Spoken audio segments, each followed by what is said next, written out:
Hey guys, I'm Steve. Today we're talking about savagery. We're talking about the new 2022 trend for women. It's being brainwashed to young people on Facebook in their early 20s.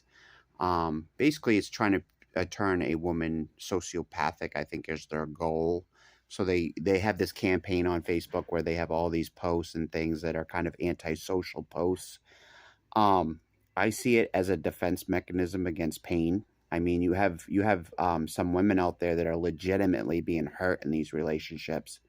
Um, Oftentimes, it's not your fault if a man leaves you. For example, let's say you have a child. You may be dating a man that's chosen he doesn't want to be involved long term with a woman that has kids. Maybe he just personally feels like he can't mentally handle living with a child, the responsibility that goes on it. You got to feed the child, you got to make sure they're safe, you got to watch them constantly. They may feel like that's too much responsibility for them, so they may not want to sign up for that. That's not your fault. That's just what they chose for a lifestyle, right? So those are situations where some of you women have been hurt. And so I think a lot of these memes were developed by a lot of these women that were genuinely hurt by some of these men out there. For example, they get super attached to a guy and then he ditches them because they have a kid. That's a perfect example. I think I have even family members that have gone through that. But my point is, a lot of these young women in their early 20s are kind of buying into this savagery mindset.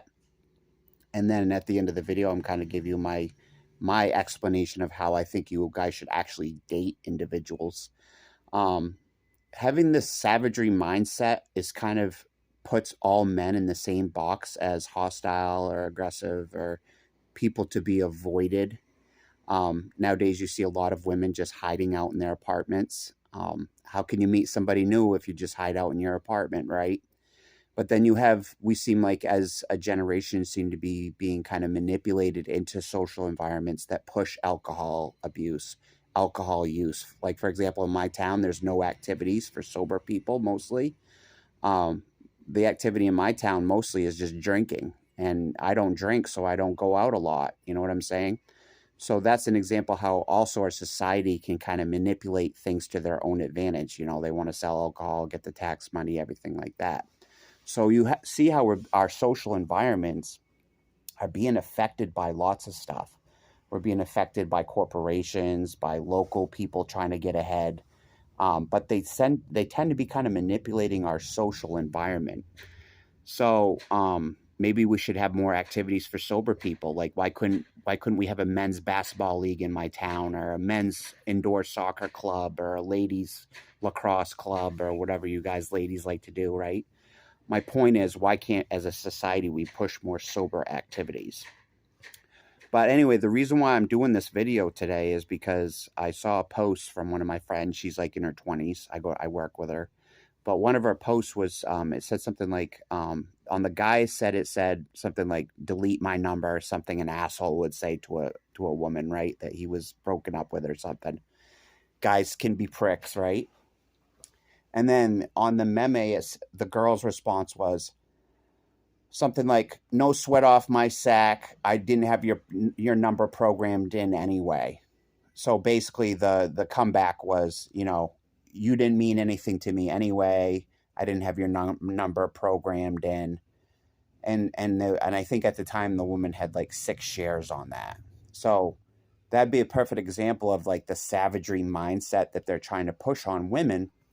The only problem is it can skew the woman's mindset. So now every time she walks down the street and walks by a man, she's in fear. You know what I mean? Uh, a lot of times this is what's happening, is women are just constantly in fear of new people. But it can be understandable on some level, and stranger danger, right? I was laughing about that the other day. Someone mentioned that at work. But anyway, guys, I guess the answer to you guys, honestly, when you're dating all these individuals, is rather than have that savagery mindset of, I'm not going to program your number in, um, which those type of memes honestly are just a defense mechanism against pain. I mean, these are the girls that have probably had their hearts broken, so now they want to lash out. So now they want to make memes that say, we hate men, we're not programming your number in. this is the whole not programming the number in is actually antisocial. It's actually anti-relationship, because if you were dating a guy, why wouldn't his number be programmed into your phone, right? So I think the message of the meme is, you're trying to hurt me with this asshole comment, delete my number or whatever. And then the comeback is, I'm just going to be savage and tell you that you never meant nothing to me anyway. So do you see how, if you go into that mindset, I mean, how can you make a relationship work? You don't have your boyfriend's number programmed in your phone. Um, it just tends to get the girl into an antisocial dating mindset. So now when she meets a new guy, she's thinking to herself, I'm not going to program this dude's number in my phone. I'm just going to let him, screw me at night and then take off, and I'm not going to push a relationship. I think the government, for some whatever reason, wants to destroy the American relationship. I don't understand what that's about. They've mostly done it. I mean, look around us, how many single parent families are out there right now in all our states in America? Tons. They basically ruined the American family unit.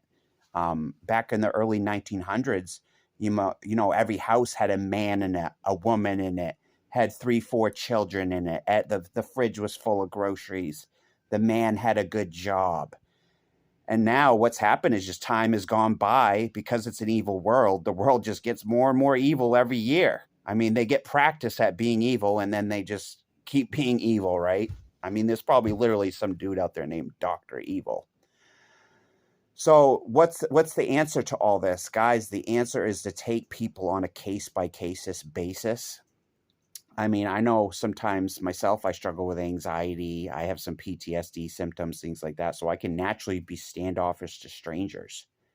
But how do we not push people out of our lives? How do we not act scared of community members and stuff like that, and put them in this, aggressive boat right off the bat, based on fears, based on anxiety, things like that? I mean, I remember there's a famous person, I think it was a president, he said, the only thing to fear is fear itself.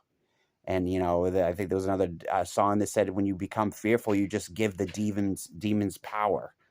So maybe if we can just take some hope from that and say we need to be more fearless as individuals, be more fearless, look fear in the eye and say, I'm going to be fearless. Not give those demons the lunch they want. But so the answer when you're dating these men and stuff like that, even as a young person, even in your 20s, is when you meet a new guy, why don't you go on a case by case basis? I will plug this dude in my number in my phone, and I'm gonna give him a chance, because not all men out there are gonna break your heart. Not all men out there are abusive. Not all men out there are verbally abusive. Not all men out there are going to be sexually pushy with you. There's a lot of good guys out there that truly just want to love a woman, want to, wake up, have coffee with you, watch a show or snuggle or watch a movie. There's actually guys out there that mean well, that you may be missing out on because you're not programming numbers in, because you're pushing people away, you're blocking people out. You're subscribing on Facebook to this antisocial mindset by sharing these memes of, let's call a spade. They're antisocial memes. So if you adopt those antisocial memes, you have less friends, you have less support, you have less opportunity, less social network. You got to keep in mind all this bullshit of the antisocial agendas being pushed by all these corporations and by, let's call a spade, probably the government. This is all mostly population control. They think if they can turn a woman against a man, there won't be anyone having sex. I think there must have been just too large of a population in America, so the government said we got to do something about this. I know what we'll do. We'll destroy the family. We'll destroy the family unit. I know what we'll do. We'll make it so people rarely even have groceries in their fridge, and they got to work 80 hours a week, and no one has time for a relationship. Guys, I've been looking for answers my whole life. I'm 40 years old, and I still don't have answers to all these questions. But the one thing I can tell you guys all that are out there in the dating world is that you got to take people on a case-by-case basis. Because, yes, you might run into a serial killer, but you could also run into one of the kindest, most loving, sweetest, gentlest man out there. You know, you could date the guy and find out he's practically Jesus Christ's twin. You know what I mean? He's friggin' sinless, you know, in the face of sin, right? So my point is, guys, you got to just put those damn lady daggers away. Not everybody is going to hurt you. Not everybody is going to tell you, delete my number.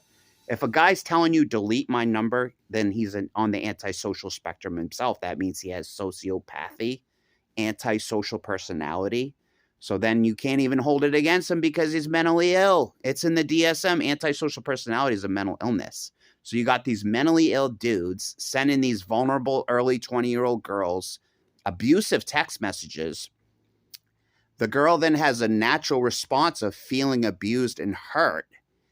And then the girl wants to lash out as a defense mechanism against pain by acting apathetic, which is actually a defense mechanism against pain, acting like she doesn't care when she actually does care. She cries at night about being abandoned and things by this asshole. So feeling your feelings is number one. When you have these memes of anti-socialness, you're actually becoming a toxic person because you're burying your real feelings. Your real feelings is you should just text the guy back and tell him to go fuck himself. That would be a better message because, you know, like I said, if he's sending you verbally abusive messages, then fuck him, block him. Block him at that point if you got to. See, that would be a person you'd want to block, someone that's being verbally abusive to you. Ding, ding. Maybe that would be the time to take out the talons when someone's being verbally abusive to you. But that doesn't mean that you put all 100 guys in your dating pool in the same boat. Every one of those guys is going to hurt me. Every one of those guys is going to verbally abuse me. So they end up putting up this major wall to intimacy. You see what I'm saying? And they miss out on those golden opportunities. If they had just given that one dude the chance, it could have been some sort of, you know, New York City top of romantic situation. You guys are hearts everywhere, right? Because you didn't have that wall up. You met the person in your dreams. You gave them a chance. Ladies, savagery is antisocial. The problem with antisocial behavior is you end up alone as an old adult. You end up with no friends. People end up resenting you because of your antisocial ways. Guys, that's for another video, but thank you so much for tuning into this video on why young people's savagery may be the wrong way to go and how taking people on a case-by-case basis makes more sense. Till next time, thank you for tuning into this mental health video. Thank you. Subscribe, share it with a fellow friend. Till next time, thank you so much. Bye.